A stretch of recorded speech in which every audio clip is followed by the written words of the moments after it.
D-Roy Cruz, your life applications officer. I'm going to put this one on my success channel.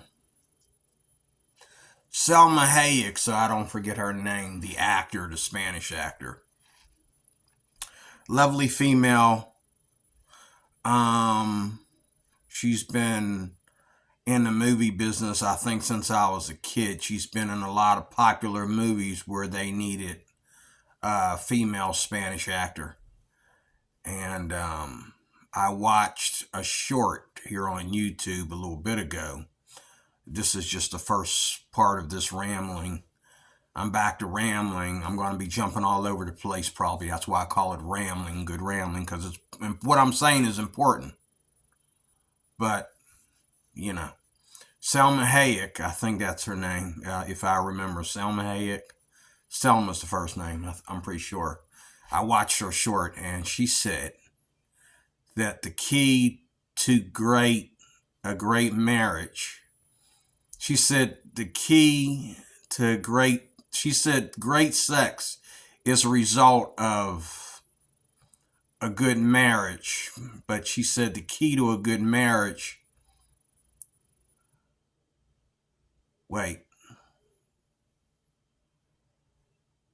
I think they asked her if great sex was the key to a great marriage. And she said great sex was the result of a good marriage.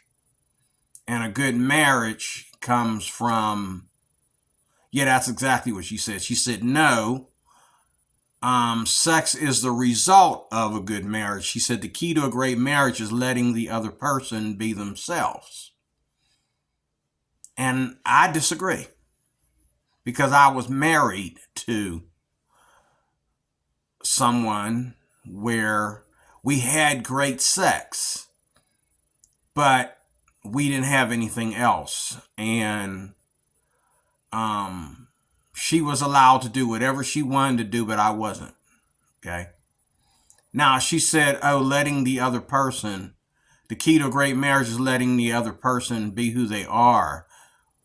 Okay, where'd you get that from? You got that from Hollywood, because in Hollywood, when your spouse is an actor, you cannot tell your spouse, you're not going to participate in this rape scene in a movie. You're not going to participate in this love scene in a movie. It's too graphic. You're a married woman or you're a married man. You're not going to be able to say that to them. Jay-Z can't tell Beyonce what to wear on stage. Beyonce's not going to get on there without lying and say that she respects her husband and everything. I'm pretty sure, yes, Beyonce and Jay-Z might have great sex and not need to go outside their marriage for great sex. The thing is, though, you can have great sex with your girlfriend, okay, as long as you keep her in girlfriend mode and keep him in boyfriend mode. Okay, because you can get together with somebody for sex at the end of the day or on the weekends, for your entire life. And as long as you two don't take each other too seriously or expect anything else out of each other, you're just getting together for sex. To some people, that gets old, but to the other people, the other half, they can live like that for the rest of their life. So I disagree with her. I think the key to a good marriage is agreement. It's us agreeing on first of all, the key to a good marriage is, first of all, maturity. You got to be an adult enough to know what goes in a marriage, what belongs in a marriage, and what doesn't belong. Okay? All right? And the key to a great marriage and the key to great sex is the same thing. Now, the key to great sex is again, what is great sex? The first time you have sex is supposed to be consummation of your marriage, and every time after that, it's supposed to be celebration of your love. So, the key to a great marriage is commitment and maturity and loyalty. Okay? I was thinking about this today when I was doing Lyft. And I was doing another video, a live video on Facebook, and I was talking about this. You know, a lot of young women, especially when they're young today, and there's these new girls, I forget what their name is. I don't need to know their name, because when I watch them, it makes me feel like I wish I was, in my 20s again. When I watch these girls dance, these girls are so, young and pretty, and, when I watch them dance, it makes, I feel like I'm going through midlife crisis. But the funny thing is, though, even when I was, who am I kidding, though? When I was in my 20s, I didn't get girls that pretty. And neither was I in the country, because obviously this is not filmed in America. These girls are trying to find their stardom. By the time they get it, they might be 40 years old by the time they get to stardom, or at least 30. But these girls are so young and pretty, I wouldn't be surprised if they're all under the age of 18. And they're just having fun with it, But in this day and time, there's so much of that going on, to where it's all about a woman's body, okay? And if she's having sex, she is having sex with a lot of people she shouldn't be having sex with. And today, a woman's orgasm doesn't make her fall in love with a man. Back in the day, the man that could make her, excuse my French, squirt, okay? Like I said, I did a video a while back where I said the two men that a woman doesn't forget. One, she won't forget because he was the one that took her virginity. It doesn't matter if he was a rapist. It doesn't matter if he was, her porn star or porn star manager or whatever. It doesn't matter if he was her uncle. Okay? She'll never forget that person that took her virginity. And whether she felt it was a blessed experience, or whether she felt it was the most horrible thing that ever happened to her in her life, or somewhere in between the two, okay? She'll never forget that, okay? The other person that a woman will never forget is the man that comes in. There's only two. The second is the man that will come in. And this is up to her as much as it is up to him. This is why I say what I said about the keys to good sex in marriage. Okay? Because if a man comes into a woman's life, and first of all, she has to see him on a different level and coming from a different plateau than she's seen all the other men that she slept with. And then he also, in return, has to be serious enough about this woman that he is mature enough. Maturity is a big thing right here in this video right here. It's a big thing. He has to be mature enough. I don't care how young you are.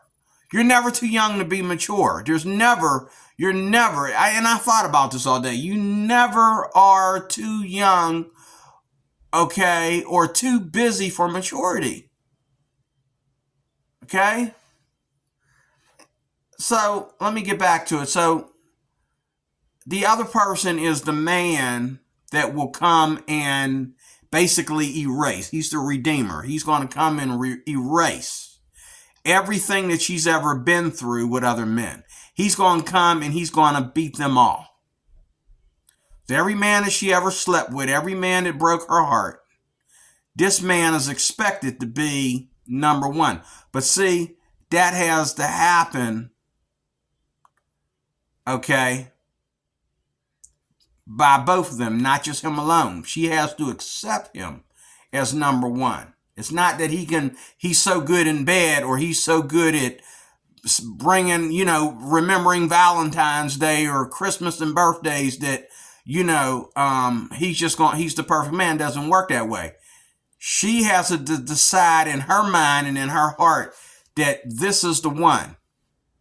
And then in return, he has to be all that by being mature and being the perfect steward of his home. Okay, and it is about marriage. It's not about fornicators. It's not about people living together playing the boyfriend and girlfriend thing. It's about marriage. And see, where I come from, marriage has laws that boyfriend and girlfriends don't get to share. But when you're married, okay, women, don't ever put another man in between you and your husband. Not your brother, your daddy, your ex-boyfriend, your best friend at work, nobody. Don't ever tell your husband you don't ever. Okay, I know men that are old and they're about to divorce their wives over this, or they have marriages. Like men get to an age where his wife can do what he wants to do. He's not going to divorce again. He's too old. What's he going to do? He's not going to go out there and look for another woman. He just doesn't want to know. He doesn't want to pay attention. But I know guys that are hurting because their wives do very disloyal stuff, like make a plate and give it to him to go take it to work and give it to his boss. You know what I would do? I don't care if I'm so crippled and old that my wife got to bathe me every night. You know what I would do? I would say, if I take this plate to my boss, don't be here when I get back. Okay? Don't ever ask me. Okay, can you make a special dinner for a friend of mine, or to invite one of my male friends over for dinner? Don't ever ask me some garbage like that. Don't ever get in a car with a friend of mine. Unless I'm in a pit and you're going to get help and he's taking you to safety and he's going to come back and help me. Okay? Unless he's getting you out of harm's way, unless somebody's coming to my house to kill my wife don't get in a car with another man. I don't care who he is. Oh, well, we'll be right back. We're going to go do this and do that. You just keep the hot dogs going. This is one of the reasons why, if I ever get married again, which I probably won't. I don't know. What do you think? You think I'll ever get married again with my crazy self? I don't know. But this is why I don't even, if I ever got married again. Now, see, when I was married, me and my wife was like that. She's like I am now. Like, she was like, she don't really care about inviting people over to the house. And I feel that way. Like, I feel like unless it's Thanksgiving, okay, I believe inviting people over to the house for Thanksgiving, and that's about it. Thanksgiving. Oh, and I believe in having Bible meetings and stuff, but I don't know if I would have them at my house. I would rather have them, if they're annual meetings, I'd rather just buy a room, a hotel ballroom or something like that, and do it that way, a small room in a hotel or something like that, and do that. The only thing I feel guilty about not inviting people to my house for is Thanksgiving. And my little girl, my youngest daughter's growing up. She's growing up. I mean, she's finally coming out of her shell, and she invited me over for Thanksgiving because I called her, not because she called me. I called her. it was going to take her out to eat because I knew her mom wasn't cooking for them. So I was going to take, my two favorite girls out. And my youngest daughter decided she's cooking dinner. Thanksgiving dinner probably has something to do with some new girlfriend that she's got who is a little more mature than her or something. So she wants, she's probably living with them. So she wants to make Thanksgiving dinner, I don't see what else would make her do that. But, that's another video. But the thing is, I wish I had came, but things came up and I just decided to take myself out to Denny's for Thanksgiving dinner. And there's two of them. I realize there's two of them within less than a mile radius from my house. If I go down here to Lebanon Church Road and I go into, that's the mall area, that whole circle area, that's a mall. And if I go around, if I do a complete circle, almost a complete circle, it's not even a complete circle, then I'm on 51. I done went from Lebanon Church Road to Area 51. Okay? And when I get there, there's another Denny's right there coming into the mall from 51. And there's one here by my house coming into the mall from Lebanon Church Road. So, I went to the one on Lebanon Church Road. It was packed. I looked in the door and all these people looked at me like, please leave. We're not waiting for nobody else. You're just making it more crowded. There ain't no room in here for you, dude. So I went to the one on 51 and it was crowded too. But I went in there and I said, do you have a table for just one? He said, well, if you sit at the bar. And,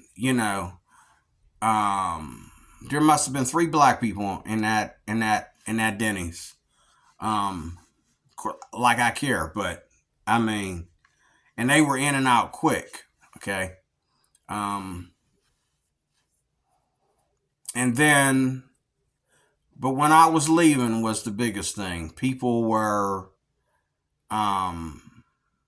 thanking me. People were saying, hey man, how you doing, man? Happy holidays, happy Thanksgiving, blah, blah, blah, blah, blah, as I was leaving. And that was the most exciting part of it all, because that's where we act like Americans, when we show courtesy and we show, and a lot of times you don't have to invade people's space. But at a time like Thanksgiving, maybe people want you to invade your space a little bit, just a little bit. People appreciate if you show up. And if us single people get together and we all are having Thanksgiving dinner together, we can appreciate each other. For all those that ain't having Thanksgiving dinner with their families, and the same thing with Christmas parties. Like if you're not going over your parents' house for Christmas, or you're not going over your husband's house, your in-laws, your wife's in-law, whatever. Okay, if you're not going over to your next of kin for Thanksgiving or Christmas, then single people ought to get together wherever they find each other, But the thing is, that's something to think about. And getting back to this right here, there's these girls on YouTube that I just started watching, and they are the cutest little. They got to be Asian. I think they're like either Filipino or Thailandish. They are so cute, and they are doing and they're real skinny. I mean, they're like, they must weigh like 50 pounds a piece.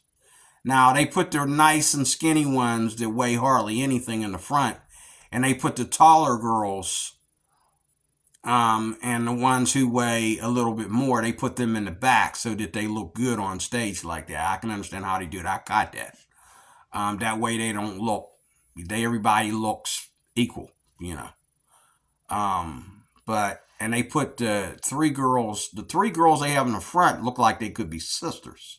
Matter of fact, they all look like they could be sisters when they're all wearing the same clothes. It's like, you know, now that they sing, you know, this is how YouTube, they track you. Now that they sing that I've been watching these girls, now they're showing me their other videos because I've been giving likes to their performances. And their dances are not erotic. They're step dancers, and they're dancing, you know. They're really good at that little belly button. Whenever they put their belly button into it, it's very, it is erotic when they put their belly button into anything because they're so good at it. And they always wear a top that uncovers their belly button because of the type of dance that they're doing. But to the most part, they're not doing anything immoral other than that. And I was thinking to myself today, taking back things I said about other videos. These girls are looking to make a name for themselves, and for them to be that young and doing that, if they're getting their education while they do that, and they jump from, you know, just being typical girls going to high school to stardom, okay, or wherever they at, typical girls to go to college together. Of course, they all look like they could be sisters, okay? Whether they're sisters or whether they're just all girls in the same country going to the same school in the same part of whichever it is. I swear to God, they look like they got to be sisters. But all five of them, there's five of them, I think. 1, 2, 2 and 3. Yeah, that's 5. There's 5 girls there. Okay, they look like they're all sisters. They look like they all come from the same biological mother and father. But that's Asia for you. That's Asia for you. Asia is like that. One girl could be from the Philippines, another from Thailand, another one from Japan, another one from Indonesia. You know what I'm saying? They could all be from different places. That's Asia for you. You know, I mean, a lot of people, you know, don't look alike. We say all y'all look alike, but, you know, really we can tell y'all apart. Not Asia. Not Asia. When I used to do security at University of Pittsburgh, we got a lot of Asian people. A lot of Asian people. More than anywhere else in Pennsylvania going to University of Pittsburgh. Okay? These Asian girls that go to University of Pittsburgh are learning English to communicate with the different Asian girls. Like Chinese girls learning English, and, you know, since they're learning English, they can use English to communicate with Japanese girls and Filipino girls and Korean girls and so on and so forth, because it's all Asia. So they're learning English to communicate with other girls, and whenever they're together, they can all speak English, and boom, that's one of the joys of meeting people in America that you wouldn't meet in your own country, because in your country, y'all don't go out of your way to be around each other like that unless it's all about money and fame, you know, or something of that nature, you know. But in your neck of the woods. But enough of that. The thing is, these young girls are trying to make stardom for themselves. And as much as I, as a Christian, wouldn't want my daughter to be into something like that, because the music that they're dancing to to me is, in my personal opinion, my personal Christian humble opinion, is of the devil.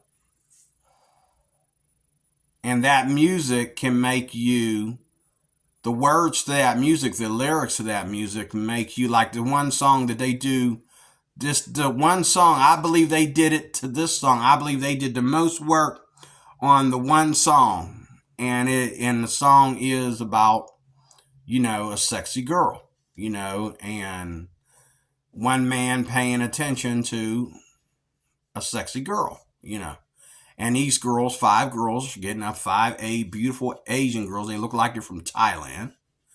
Okay.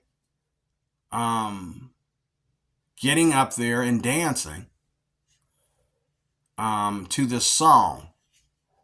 And they're not all over the place putting their pelvis into it and twerking and shaking their boobies and all that stuff. They got a very, very more,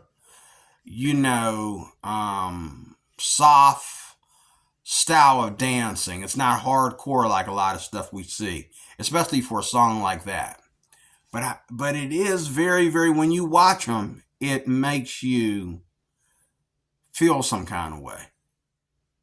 And that scares me. When you watch them do the dance to the first song that made them begin to be famous, now they're making more videos about, they're popping out more videos, and pretty soon they're going to be hitting the big stage. I can see it coming. But,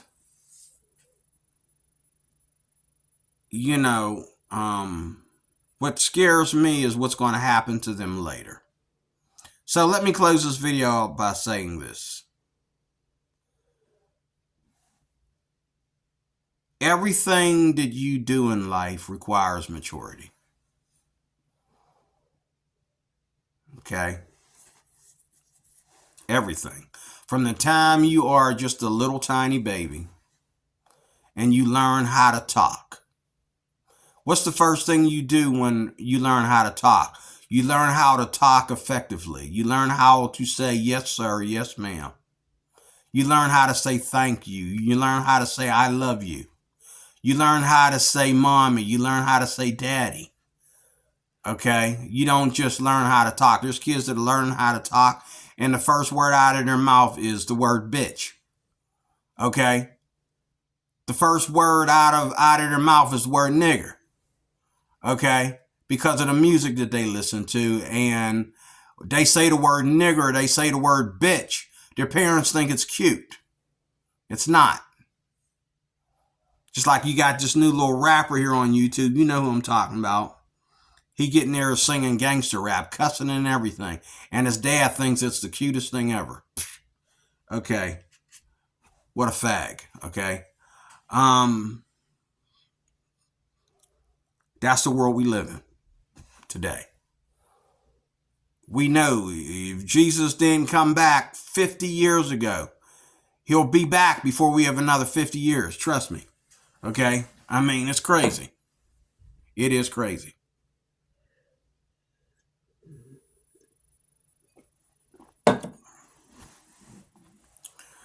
But my worry is that these girls are going to grow up with their cute little selves, and there's men, they're not, all 5 girls are not going to just fall into, their knight in shining armor and fall in love, and each one fall in love in their season and in their turn. And,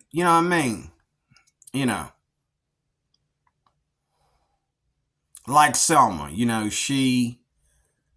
Salma Hayek, she said that. But that sounds like Hollywood's version of a successful marriage, because you can't tell. Selma's husband cannot tell her, oh, I don't like that scene that you did with Samuel L. Jackson. Or I don't like that scene you did with, when you were playing the the girlfriend to this actor or that actor. You can't have conversations like that without getting a divorce. because she's not going to say, oh, well, my husband doesn't like what I do in the movie, so I quit. And he's not going to say, well, what I do in the music business or whatever is affecting my marriage, so I quit. Okay? So in a Hollywood version, Jay-Z and Beyonce might be having the best sex ever, the way Selma's talking, because Beyonce, the only thing she gets to do is be faithful. But loyal, that's a different thing. And so when she comes home after a long week and she's finally able to have a day off, Jay-Z might look at her and say, hey, baby, can I do it to you in that dress? And she might find that kind of sexy. She might figure, well, there's a lot of men, at least one man will do it to me in this sexy dress at my age. You know, I mean, I don't know. But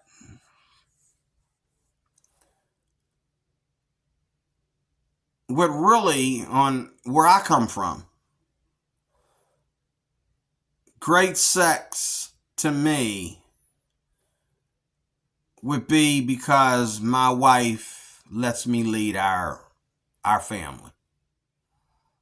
And I know that there's nobody but me. She's mine. Okay? She's not mine based on how much of her father wants to give me.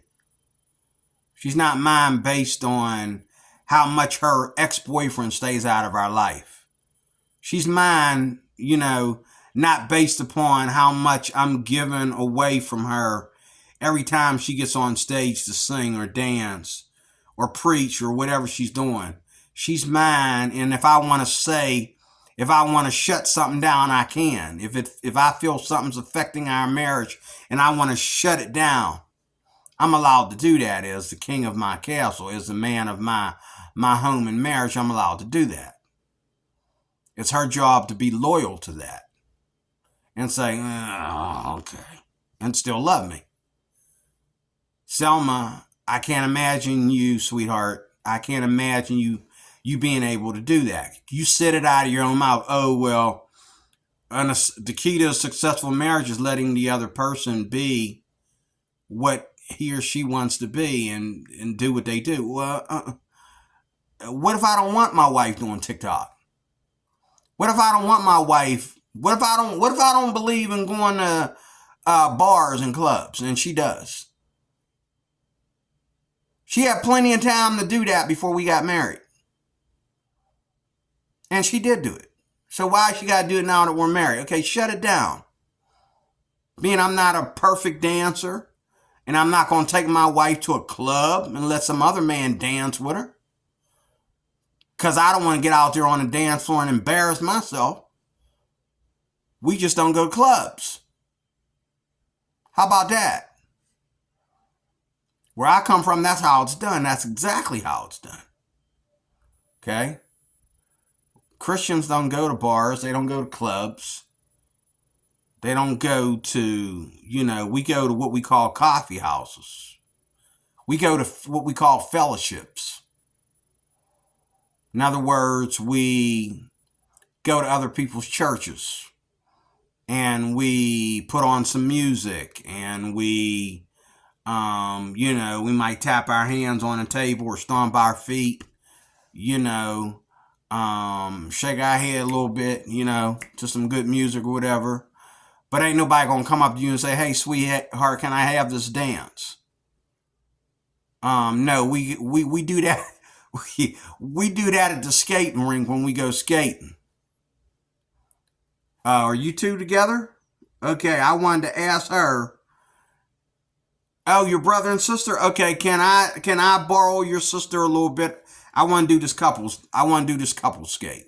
And we did do that. We did that in church camp, and we did that at home base. We went to skating, we went roller skating, and when they would put on a slow Christian song, we would pick a girl. We pick our favorite girl, and a lot of couples fell in love and got married over that, believe it or not. A lot of crushes went to the next level over that. Okay. And then we've had fellowships where the men get together, and then later on, all the men are invited to bring their wives. Their wives are invited because now we're celebrating our anniversary as a men's fraternity group or whatever. We're celebrating our anniversary, so the women come to help us celebrate. And those that don't have a woman, a lot of times they don't come.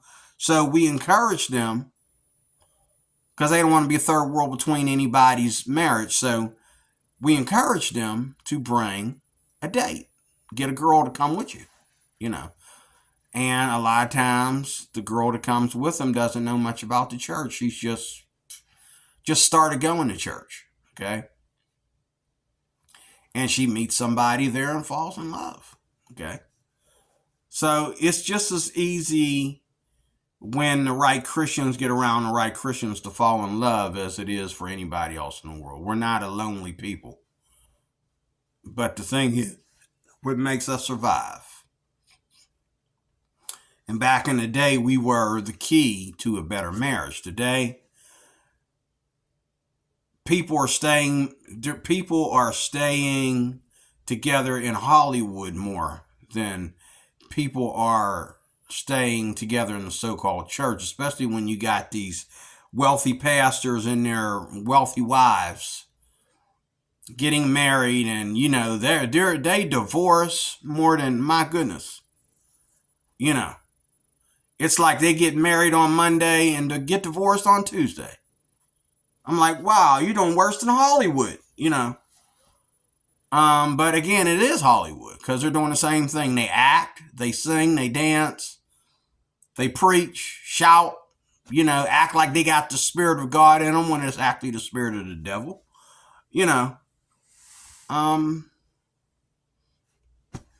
What can I say? But there's that level of using your youth wisely. And I'm honestly closing right here. There's that level of using your youth maturely. Okay? These young girls that are dancing, these lovely little Thailandish girls that are dancing, or Filipino, whichever one it is, that are dancing with their cute little selves. Cutest thing I ever. I could have posted them, but I want your eyes on me and not on them. Check that out. See how that works? Because you'll be looking at them and not hearing what I'm saying. Because they are cute. They are very cute. They are like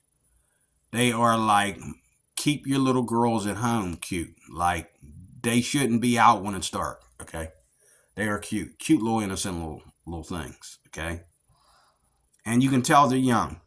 They got to be like barely in college. Okay,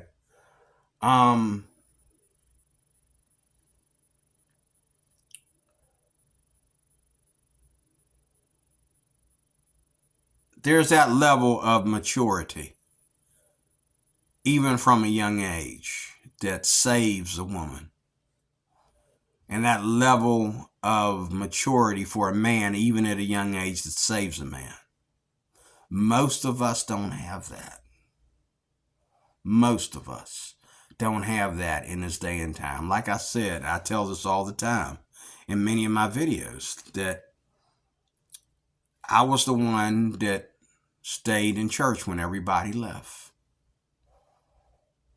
Because I understood that,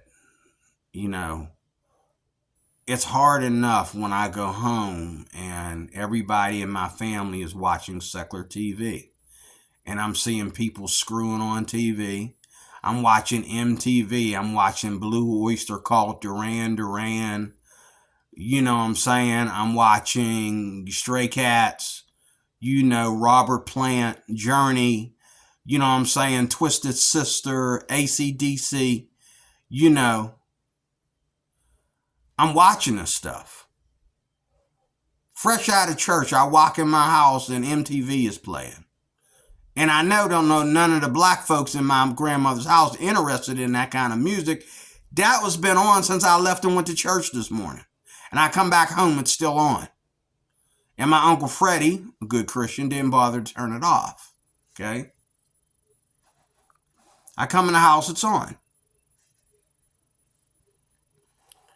And I went from hearing about abstaining from fornication in church to that songs that you hear, the secrets that I keep when you're walking in your sleep. Was that Blue Oyster Cult? Who was that? I forget who that was. But that song, that video, all them women in their lingerie, all them sexy women in their lingerie. I just got out of church. Okay? And I walk out of church and I see that video and I'm shaking my head. I'm getting an erection. You know what I'm saying? Like, you know.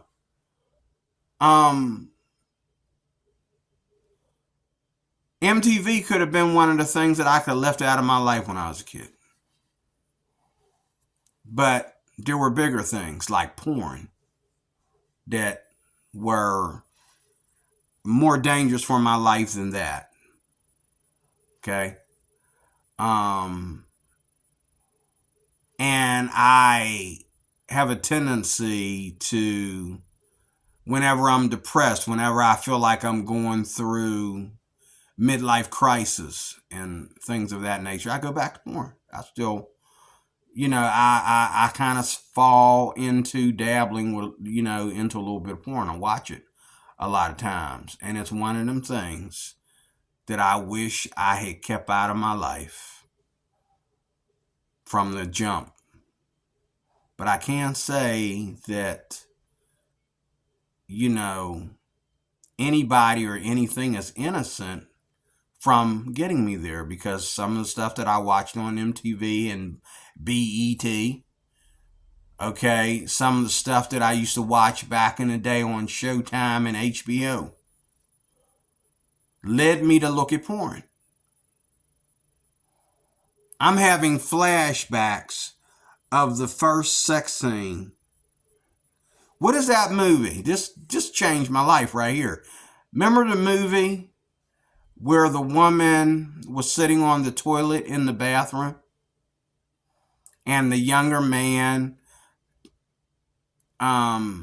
she left the door open or something of that nature, and the young man saw her sitting on the toilet, and they showed, it was very erotic the way they did it, and they basically showed, I think they showed her pubic hairs and that while she was sitting on the toilet and all like that. And then the young man comes in there, and instead of her he wanted to shut the door, she wanted to leave it open, something of that nature. And she got up from the toilet and started, flirting with him while she still didn't have any underwear on. And the next thing you know, they were doing a quickie in the bathroom. Remember that movie? This goes all the way back. If anybody here watching this is my age, this goes all the way back to the 80s. It's one of the first rated R movies that I watched as a child. I can't get it out of my head. I think those actors are dead and gone today, but that alone led me to porn. Another thing that led me to porn was there was a picture, I think it was Chantel cologne. I think it was Chantel. It was a cologne advertisement back in the 80s again. And it was one where this girl was butt naked. And this girl was a model. And she was butt naked. And this was the only nude picture in this Chantel, in this, book. It was like it wasn't JCPenney's. I forget what it was, but it was it's like what Men's Health is today. Like, today we have Men's Health. It was something else back then. Was it Cosmetologian? I'm not sure. It was one of them popular magazines that we watch. It was a woman's magazine, okay? And because I was bored, I was looking through it. Right there among the adults. They didn't know what I was looking at. I'm sitting there right there among the adults looking through this magazine, and I totally froze and stiffened up on this picture where this woman was completely naked, and she had this little fanny, okay, that makes every black man want a white girl. Okay? That wasn't a black woman's booty. That was a white woman's booty. Okay? Black women's booties don't get like that. Black women got nice round booties, but this wasn't a nice round booty, but this was a woman's booty, okay? This is the kind of booty that make a man chase after a white woman, okay? And she was butt naked. And this man was trying to put his clothes on, and she was getting down on her knees like, BJ style in front of him while he was trying to and so the scene is that he is getting dressed to leave and go do what he does. He's having an affair with this woman or whatever. He's getting dressed to leave, and he puts on his cologne because he's getting dressed to leave. Obviously, they don't show that. It's just a picture. It's just the naked picture. And he's trying to put his clothes on, but because he smells so good, she wants to do it again. So now she's ready to, he just got out of the shower and he's putting his clothes on. She ready to start all over again from scratch like they did last night, foreplay and everything, and do it again. Okay? And I was young when I first looked at that. And my focus was not on him. It was just on her. Now today I'm focused on the scene. Okay? As someone who's trying to be an artist, as well as a musician and all like that, I'm focusing on the whole scene now. And I realize the sexual innuendo in there. The subliminal message. As I think about it. Okay? The sexual experiences that I've had. Being the only youngster going to church when the youth group season was over. Some of the sexual experiences I've had didn't do me justice there. Okay? Going to church and being the only one that loved the Lord. Okay? Didn't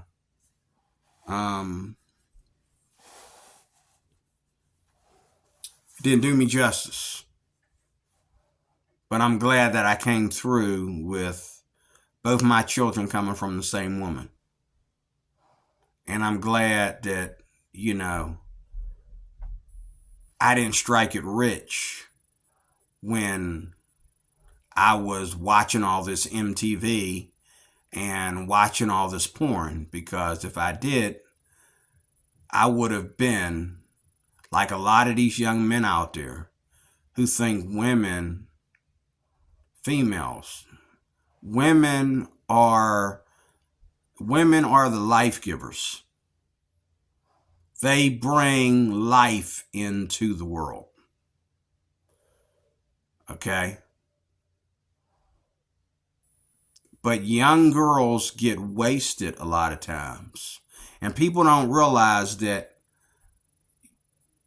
you're not going to forget how you lost your virginity.